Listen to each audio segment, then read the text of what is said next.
Now we're going to wet down the wool.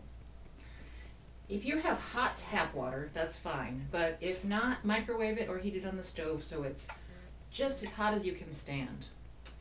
If you're super careful about measuring, I went ahead and measured out 6 cups of hot water to 1/4 cup liquid soap. That's way more than you need, but you can always save it. It depends on the wool project. How much wool is here is how much soap and water you're going to need. When you feel it with dry hands, if you just want to do it by touch, what you're looking for is that when you go in there with dry hands, it's going to feel actually slippery to the touch. So that takes quite a bit more soap than you might think. There are different ways to wet the wool down. My favorite is to use, this is an old shampoo bottle, and it's got just a little drippy spout, and you can go over it like this. It seems the most efficient to me because you get a decent amount of water on the wool without taking too long and without disturbing the design. You can also use a squeeze bottle. That seems like a lot of extra work to me. If it's a very delicate thing, use the squeeze bottle. You could also use a sponge soaked in your water and press down. I don't prefer that method. If it's really too hot for your hands, you could use a ladle. The amount of water you need is just enough to saturate the fibers without making big puddles of water. So you want it wet all the way through without dripping, soaking wet.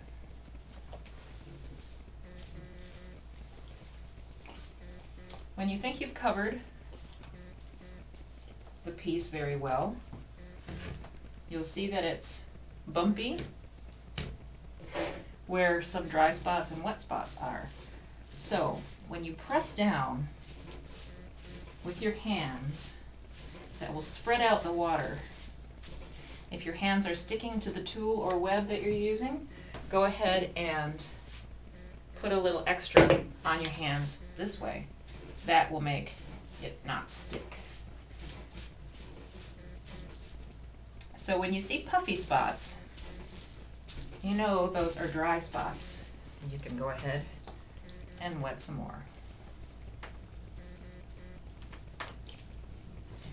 I'm going to give you an example of too much water so you'll know what to look for. Let's say the doorbell rang. Oops. Uh-oh.